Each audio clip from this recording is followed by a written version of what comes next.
How's it going? And welcome back to Buckeye TV's Campus View, where we discuss the hot topics on campus for our students. My name's Tommy Hudek. Joining me, I've got three amazing Ohio State students ready to discuss here on this segment, and we'll let them introduce themselves first, starting on the far right. I'm Sam Durfler. I'm a third-year computer science student here at OSU. I'm Ben Latham, and I'm a fourth-year journalism major. I'm Jason Baldwin, and I'm a fourth-year communications major, and I'm also a national champion. How about that? Let's go. There we go. We're going to talk about the most hot topic on campus. We obviously are now national champions. Yeah. A great day for Buckeyes here on campus whole and city. all over the world, honestly. So we'll start the segment off by just asking, where were you when we won the national championship? I was at my aunt's house. She hosted a little get-together for a bunch of family members where we just ate dinner, had a nice casual time watching it. It got a little stressful at the end, but we were there to support each other, and happily we made it through.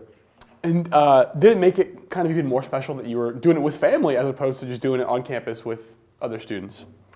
I think it was nice to do it with family, but as I'm only here at OSU for a few years, I think maybe I missed out on the opportunity to go on High Street, see what the nightlife was like, how many people were freaking out.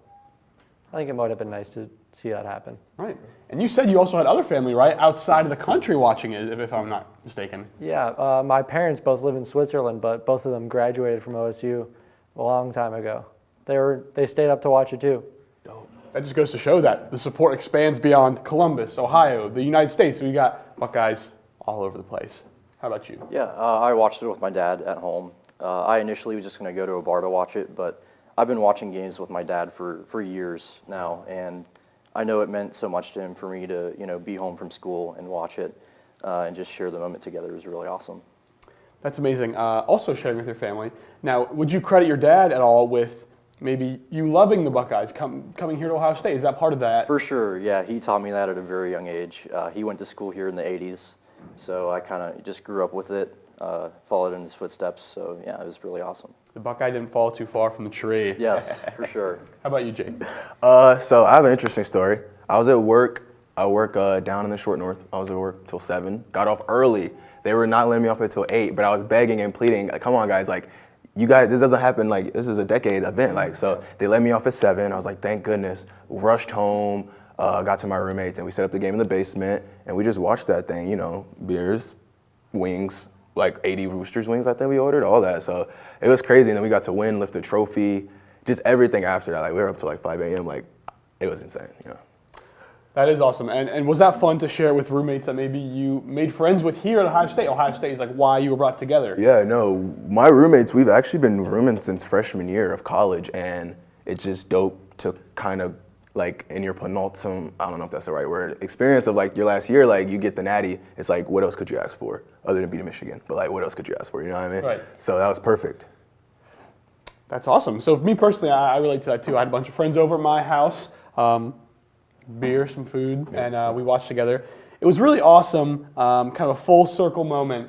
I remember being here, or being in Columbus for the 2015 Natty, Ohio State won, and thinking, this is awesome, like, I can't wait to go to Ohio State here. My last year at Ohio State, being able to experience that with my friends, that was really awesome. And surreal. Being able to see that.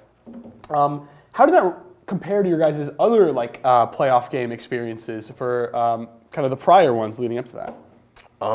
Like I said, I do work a lot, so I get off of work pretty much during halftime of all the games, the last games. So I'm getting back and I'm rushing in, trying to catch up. And I can watch the game at work, but it's just been like a rushing experience. I'm getting in the house. All my roommates are already down there having fun, so I'm kind of just joining them. But like I said, like, I got to, I was doing a project for another class, and I got to record the Jack Sawyer picks or fumble 6, and it was just dope to have everybody's reaction on camera. So that was a good experience for sure. That's awesome. A lot like him, I'm also usually working during the games, and I'll get off like maybe 9 or 10 p.m. But the thing about my job is I work like in a dish room near a kitchen, and a lot of the kitchen guys, they'll just have their phone up, have the game right on the screen, so I can just peek over every so often, see what the score's at.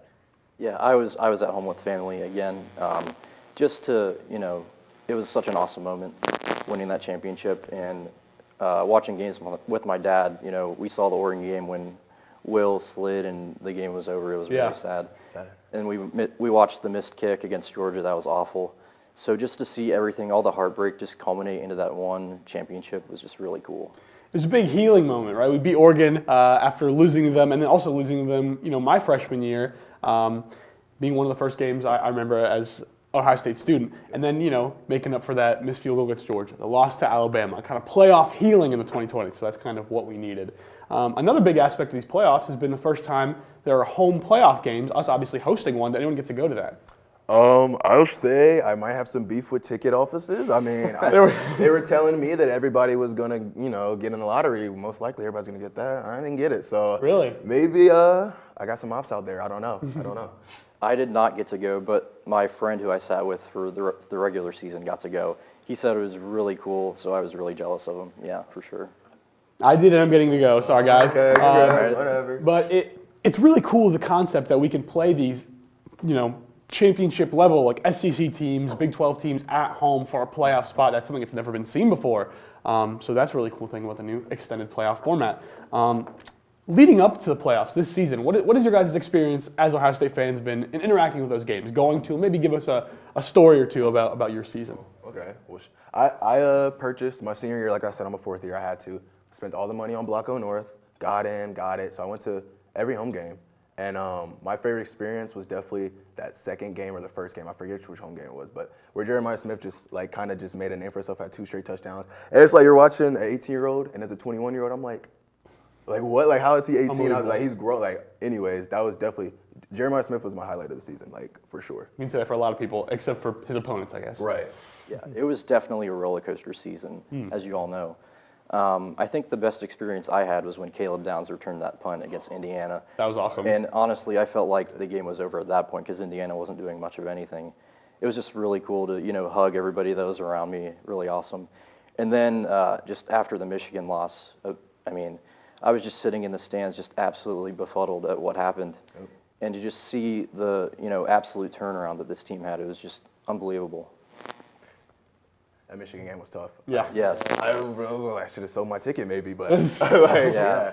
I took my ticket. I was in some of the top stands, and I got there a little bit later. Not before I was there before the game started, but I could not squeeze in anywhere. It was just packed. Different type of vibe. The fight after the game, did y'all say? I was there. I saw that. Yeah. I was up there rooting for the team. I was like, don't put the flag on our O. Don't do that. Yeah. Well, it seems like, a big theme of enjoying this season and these playoffs is, family you are born with, family you find. And I think it even extends to, the team themselves. They've talked a lot about their togetherness, Will Howard kind of joining in, leading this group from finding a new family. So that's obviously a really great note to end on. Thank you for joining me, and thank you for watching. We'll be right back after the break with Buckeye TV.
Welcome back to Buckeye TV. I've got a whole new set of wonderful students ready to talk about the hot topics. I'll give them a chance to introduce themselves. Hi, I'm Chloe. I'm a communications technology major.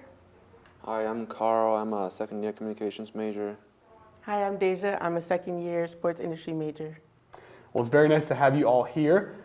A hot topic that hasn't really just been contained to our campus, maybe, the United States as a whole, has been, the TikTok drama kind of emanated in the early part of this year. It was, will it be banned, won't it be banned, what day? It was banned early, it's back the next day. So first, I just want to hear where you all were when it went down, when you realized TikTok was gone. I remember I was just in the common room and I actually forgot that TikTok was about to be banned because everyone knew the date, everyone knew the time it was going to happen, but I forgot and I didn't realize until my siblings called me. They called me all the way from Asia because I'm an international student and they were like, so how's it in America? Is TikTok gone finally? And I was like, oh, like in an hour, but then yeah, it was gone. That's cool. It shows that, the news of it isn't just contained in the United States. It's, everyone all over the world is kind of concerned over the TikTok drama. Has that been something you discussed with your siblings before or since? Not really. They just kind of tap in and check on like whatever's going on. They were really like, they kept calling me during the election. They loved getting updates about that stuff. But I guess TikTok in particular was important to them because, they love TikTok. That's their main source of entertainment. Nice. What about you? I was sleeping and I woke up. My roommates told me like, "Yo, TikTok was banned," and I check it. Oh shit. What a bad way to wake up. Was that? So what a bad way to wake up. Yeah.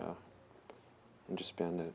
And then when you wake up, what's your first reaction to that? What were you thinking? I was like, oh no, I can't watch any TikTok dance challenge anymore. No more trends. What about you? I actually was on the road with the fencing team because I'm the social media intern. Nice. And so, all day I was on TikTok using it and I was in bed and I opened it just like wondering if I could go back on there as my nightly routine to check up on the trends one last time.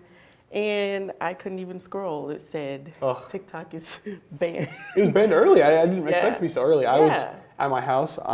I was just, in bed, and I pulled it out. It said it was banned. It was like, oh my gosh, what am I going to do to go to sleep now? Right. It was like, it was very shocking. Obviously it was early, but then it was nice to have it back so soon. I guess for you specifically, I want to ask about, being a social media intern for the team. How was your reaction to that affecting, your job and your position with the fencing team? Because that's obviously probably a big part of it. Yeah, I was very sad, kind of nervous because we did have a lot of ideas lined up for, future videos. So it was kind of like, oh man, like better ways to get more views, more supporters. So it was kind of sad, but there's multiple apps and it helped me to be able to prepare and learn new skills on different categories. Nice. Well, and also, what were you guys thinking when, obviously, so quickly it was back, and with that message they posted on there saying it was back? What was your guys' reaction to that? I think it made me realize that like the situation, like the legal stuff, I don't really know what the full situation is, but it basically wasn't as bad as everyone was saying it was. If the ban was really that short, it felt like more of an intentional move on TikTok. I don't know why they banned it. Maybe it was a power move. People kept talking about moving to Reels, moving to like YouTube Shorts, and I guess in those 72 hours realized that it didn't hit the same as TikTok. I don't know. I deleted it after it banned. Oh, I saw no. I'm gonna open it if I re-download it, but it's just gone in the App Store. And then I saw Trump said he's working on with the TikTok company to work for a solution to make it available again, but it's not in the App Store.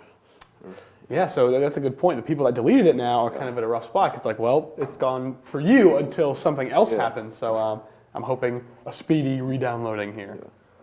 Yeah, when I noticed that it came back, I was like, oh, this is very calculated. I think those were my exact words. I was like, that is so calculated. The first time you open it back up and it's back working, it says, thanks to President Trump.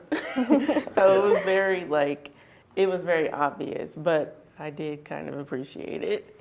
But yeah, it was just a very interesting way to try and, get people on his bandwagon. What was interesting to me was the fact that in preparation for this ban, all these people on TikTok were saying their goodbyes, kind of saying a final message, sometimes even kind of saying, now that it's banned, I have this to say, we're not going to see any repercussions. But then obviously, back quicker than expected. So what do you guys think of that, a little part of it, where people kind of maybe were back on sooner than expected, and then they had put things out right before leaving that maybe, it was hard to take back? In my opinion, it was quite interesting because a lot of people that get their basic, their main income from TikTok were posting very heartfelt videos saying, yeah, I spent my last couple of years working on this app and now they're taking it away. Now I'm unemployed basically, what am I gonna do? Rent is due, all those things. So seeing them kind of happy that it came back was kind of heartwarming, but it was just why are you playing with people's feelings? Yeah, I agree with that. A lot of people make money from TikTok. I was finding an internship, and there's one guy from China. He's like making money on TikTok streaming, and he was banned for 72 hours, and he lost a lot. Yeah, lost a lot probably. I think it was just really interesting to see. I didn't get emotional because obviously the ban was really short. But a lot of people posted like nostalgic clips like of the Renegade, of when like TikTok was mostly full of like cringy cosplayers. That was like a short time back in 2019. I don't even know, but it was nostalgic. It was kind of nice to see their goodbye videos. You know, playing right off that note, I was wondering to ask, you know, in kind of reflection of TikTok kind of having a brief goodbye, what have been some of your favorite moments or eras or trends of TikTok from your time using it? Obviously, the pandemic wasn't a fun time, but the TikToks during the pandemic, I remember were very like, well, it wasn't the most fun time, but it definitely felt the most when like TikTok was a community. I felt like suddenly all of these like niche TikToks were popping up for like, oh, if you're really into baking, now there's bread TikTok, or if you're really into like a certain TV show, there's like this subset of TikTok for you. So I'm kind of fond of the pandemic era. A lot of the different genres have kind of taken on meanings in lexicon, like book talk or something talk. Yeah, It's yeah. happening a lot. I really enjoy watching like Day in the Life with like, those vlogs, and they just encourage me, like those gym bros on there, and also some like that. It's pretty encouraging. Yeah, that's awesome. It kind of gives you inspiration sometimes or motivation. Sometimes I see all these things these people do in their day. I'm like, I gotta get up off my butt and do something today. Yeah, for me, it probably was, the first thing that popped up in my head was like, oh man, I didn't get to do or post this TikTok trend. And it was a little wall trend with people dancing on the wall. Yeah. Yeah, so I was kind of sad about that. I still haven't made it, even though it's back up. Well, you know, that's so interesting because TikTok has so many different uses for so many different people. And I think something that's hasn't been talked about yet on this segment is the fact that it's a big source of news for people, for better or for worse. There's a lot of like people that aggregate their information on there. So I think that's something big that people were worried about losing, was the fact that it's got easy access to information, whether it be reliable or not. So that's something that was briefly lost on TikTok. Would any of you say you get some information or news off of TikTok?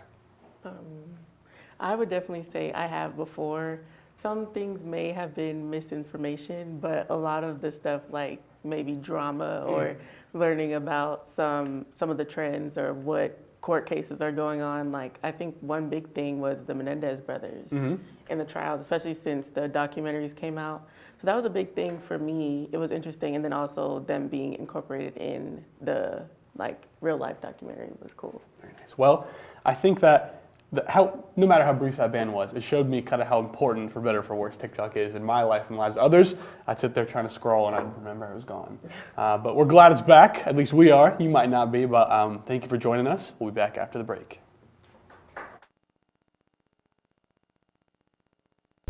Welcome to Buckeye Blitz, Inside the Action, where we take you behind the scenes of sports production at Ohio State University. Here at OSU, we're not just capturing the game, we're creating an experience. From prepping scripts to coordinating live shots, every moment is a team effort. But it's not all work and no play. Behind every great production is a team that knows how to have fun while learning. Join us as we dive into the world of sports production at Ohio State University, where passion meets creativity and every game is a chance to shine.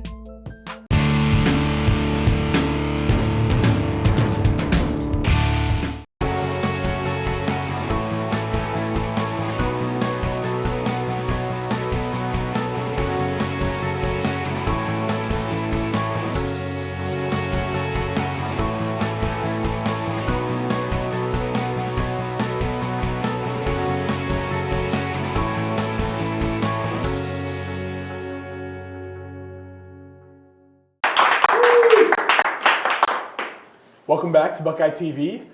Thank you for tuning back in. During the break, we got 3 more wonderful students here to talk about our next topic, and I'll let them introduce themselves. Hi, my name is Zion McCullough. I'm a second-year journalism major.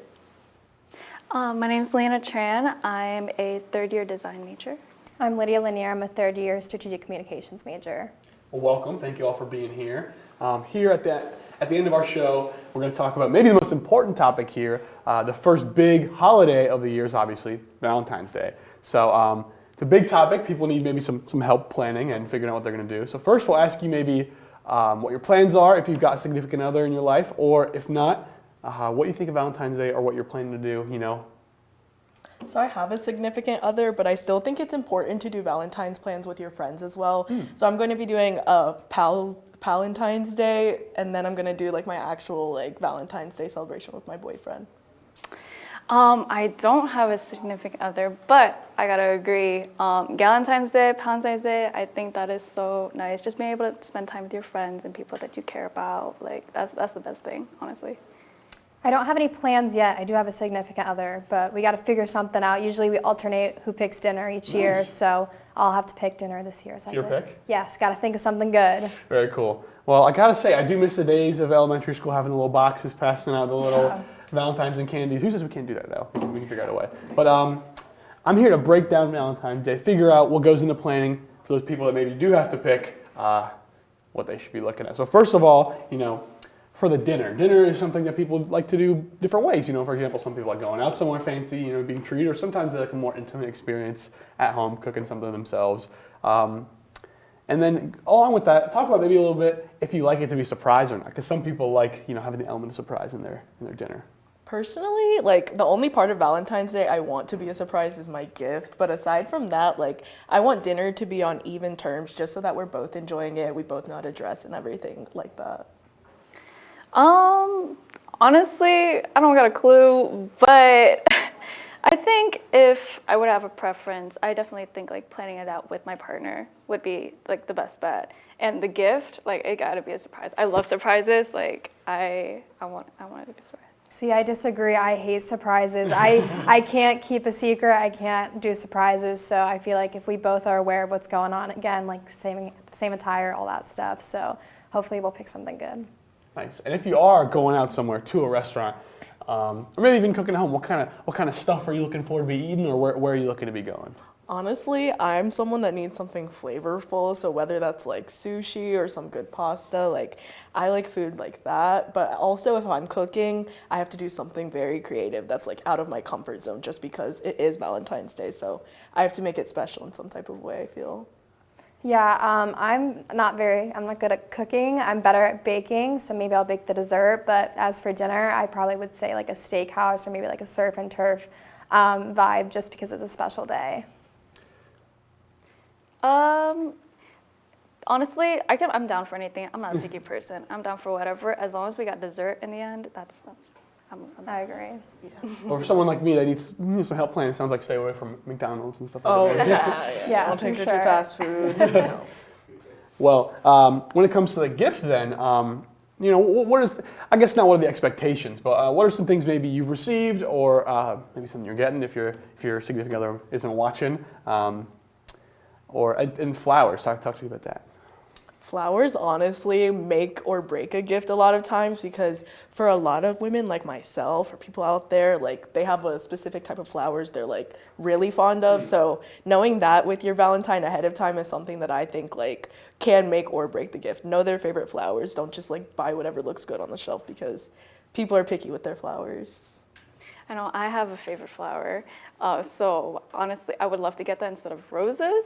But I think flowers is like a must, and then everything else is like an add-on. Because flowers, I feel like it's just significant and just a reminder, like, oh yeah, this is for you.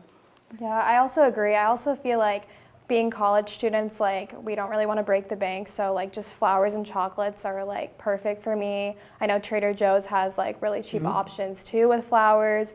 I'm not picky on my type of flower, but I think just a nice bouquet to brighten up the room always does well. I'm just kidding. But yeah, that's awesome. So it sounds like, you know, for the people out there, knowing your partner is really what it's all about, you know, giving them something more personalized rather than going for maybe the cliches, the stereotypes, making it more individual. Going back over to the Galentine's concept or Palentine's concept, how do you celebrate that, and how does that differ from, you know, celebrations with your partner? For me, it's like way more fun to plan in a way just because like my friend group is a little larger, so there's more to chime in there, and we kind of do it like potluck style, so everyone brings something that they like to eat or they think the greater group would like that's on theme with Valentine's Day, and I feel like there's way more sweet treat arrangements at the Valentine's Yeah. Day for sure. Yeah, definitely for like Valentine's Day, like just being with the girls, you can have like a huge group of people and you can honestly watch happy movies, sad movies, like whatever. It doesn't have to be romance movies. And then just honestly go all out. I think that's my favorite part.